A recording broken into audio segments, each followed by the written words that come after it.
Welcome back. Bulletin का आगाज करें और आपको बताएं कि अमेरिका और ईरान के वफूद आज वर्चुअल इजलास में मफाहमती यादाश्त पर दस्तखत करेंगे। अल अरबिया न्यूज का कहना है इजलास पाकिस्तान और कतर की सालिसी में होगा। वर्चुअल इजलास में अमेरिकी नायब सदर जेडी वेंस और ईरानी पार्लियामेंट के स्पीकर बाकिर कालिबॉफ शरीक होंगे। ईरान और अमेरिका के दरमियान मुआहदे को हतमी शक्ल देने के लिए कतरी वफ्द तेहरान पहुंच गया। ईरानी मीडिया ने बताया कतरी वफ्द की सरबराही वजीर खारजा के मुशीर कर रहे हैं। दौरे का मकसद अमेरिका और ईरान के दरमियान पैगामात का तबादला जारी रखना है।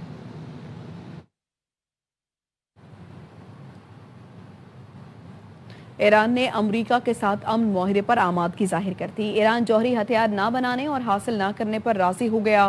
ईरानी ओहदेदार का दावा है मुआहदे में जौहरी हथियारों की तैयारी और हसूल पर पाबंदी कबूल है। दूसरी जानिब अमेरिका और ईरान मफाहमती याददाश्त के मुसव्वदे की तफसीलात मंजर आम पर आ गईं। मफाहमती याददाश्त में एटमी प्रोग्राम, आपने हुर्मुज़ खोलने और ईरानी तेल पर आयद पाबंदियों में छूट समेत कई अहम मामलात शामिल हैं। गैर मुल्की खबर एजेंसी रॉयटर्स ने ईरानी ओहदेदार के हवाले से बताया, फरीकैन की रजामंदी के बाद अगले 2 माह में इन मामलात पर हतमी बातचीत होगी।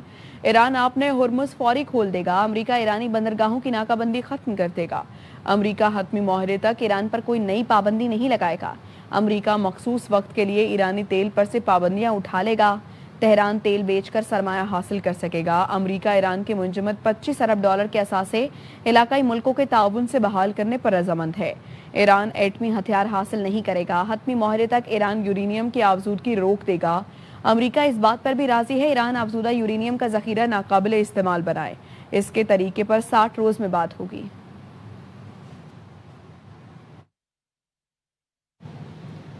ईरानी स्पीकर के मुशीर मेहदी मोहम्मदी कहते हैं इब्तदाई मुआहदे में एटमी प्रोग्राम पर बातचीत शामिल नहीं। फ्रेमवर्क के तहत अमेरिका अपने इब्तदाई वादों पर अमल करेगा। उसकी तस्दीक होने पर अगले मरहले में एटमी उमूर पर बात होगी। आखिरी मरहले में अमेरिका के तमाम बुनियादी और सानवी पाबंदियां खत्म की जाएंगी। जंग और मुआशी दबाव से पहुंचने वाले नुकसानात के अजाले और तामीर नौ का निज़ाम भी इसका हिस्सा होगा। पाबंदियों का खात्मा और मुआशी नुकसानात का अजाला मुज़ाकरात में ईरान के अहम मुतालबात हैं।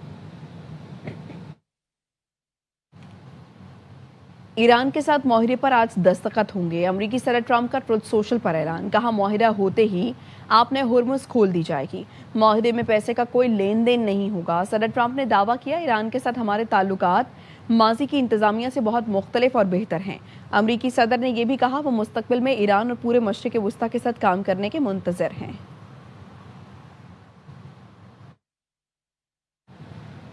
नायब वज़ीर आज़म इसहाक डार का तुर्क वज़ीर ख़ारजा हाकान फिदान से टेलीफोनिक राब्ता। अमेरिका और ईरान में मफाहमत की जानिब हौसला अफजा पेशरफ्त का खैर मकदम किया।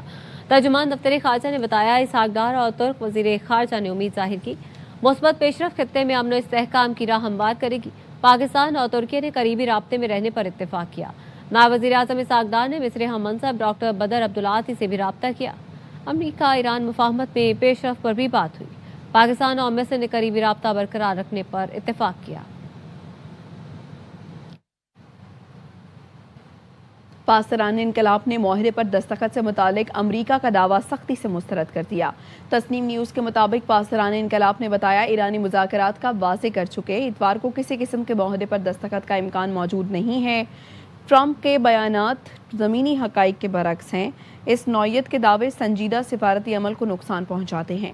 ईरानी फौजी ज़राए का कहना है ट्रंप की जानिब से मुआहदे की तकरीब 14 जून को रखने का जिक्र महज सलामती सियासी पैगाम है, जिसका मकसद ज़ाती तशहीर और मीडिया तवज्जो हासिल करना है। ट्रंप की ट्रूथ सोशल पर नई अस्करी तस्वीर ने हलचल मचा दी। अमेरिकी सदर ट्रंप ने अपने social media platform truth social पर नई तस्वीर शेयर की, जिसमें उन्होंने खुद को कमांडर इन चीफ के तौर पर दिखाया है, जहां वो अमेरिकी बहरिया के जहाज़ों लड़ाका तैयारों के दरमियान एक बादबानी कश्ती में सवार है। तस्वीर के साथ उन्होंने लिखा, तुम जहनी तौर पर उलझन का शिकार हो।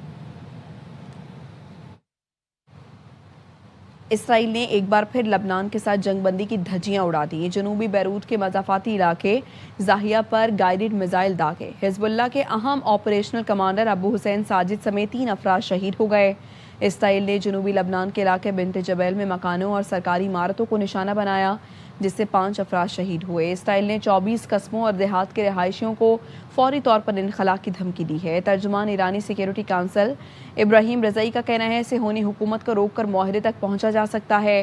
پاگل کتے کو روکنا ہوگا، یہ دستخط کی سیاہی خشک ہونے سے پہلے ہماری ٹانگ کاٹ لے گا۔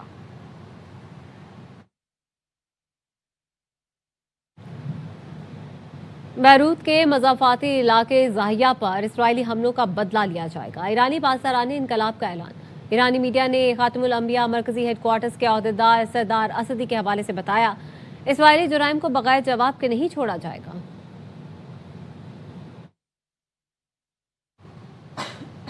اسرائیل کے زاہیہ پر حملوں نے پھر ثابت کر دیا امریکہ اپنے وعدے پورے کرنے میں سنجیدہ نہیں یا پھر اس کی صلاحیت ہی نہیں رکھتا۔ اسپیکر ایرانی پارلیمنٹ باقر کالباف نے سوشل میڈیا پر لکھا، امریکہ صہیونی حکومت کو گرین سگنل دے کر مراد حاصل نہیں کر سکتا۔ یہ اچھے برے کا کھیل اب پرانا ہو چکا۔ امریکہ میں وعدے پورے کرنے کا ارادہ اور صلاحیت ہی نہیں تو سفارتی راستے کو جاری رکھنے کی بات کرنا ممکن نہیں۔ اسلام آباد معاہدے پر دستخط کا قریب آنا تاریخی لمحہ ہے، ایسے وقت میں جب عالمی توجہ پاکستان پر مرکوز ہے۔ آزاد کشمیر میں بے چینی کشمیر کاز اور پاکستان کی ساکھ کو نقصان پہنچا رہی ہے۔ چیئرمین پیپلز پارٹی بلاول بھٹو زرداری نے کہا، یہ صورتحال بھارت اسرائیل گٹھ جوڑ کو فائدہ اٹھانے کا غیر ضروری موقع فراہم کر رہی ہے۔ مظاہرین سے اپیل ہے اپنا احتجاج پرامن طور پر ختم کریں، قانون ہاتھ میں لینے والے خود کو مقامی حکام کے حوالے کریں، قانون کو اپنا راستہ اختیار کرنے دیں۔ سیاسی شکایات اور اختلافات کا حل جمہوری، آئینی اور پرامن ذرائع سے نکالنا چاہیے۔ ایسے مسائل کے حل کے لیے سڑکیں نہیں، سیاسی عمل اور پارلیمان مناسب فورم ہے۔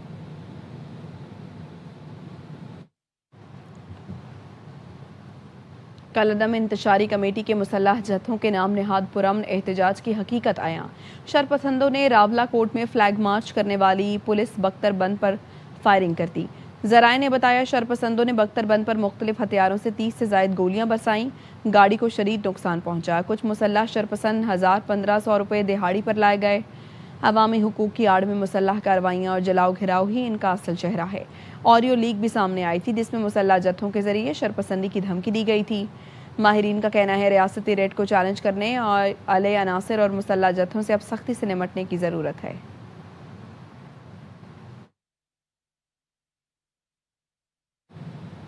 برطانیہ مظاہرے میں آئی جی آزاد کشمیر سمیت سرکاری حکام کو دھمکیاں دینے اور نامناسب الفاظ استعمال کرنے والے شیخ عمران نے معافی مانگی۔ کہا، جذبات میں نامناسب لفظوں کا استعمال کیا، محب وطن کشمیری پاکستانی ہوں، کسی کی دل آزاری ہوئی ہو تو تہہ دل سے معافی چاہتا ہوں۔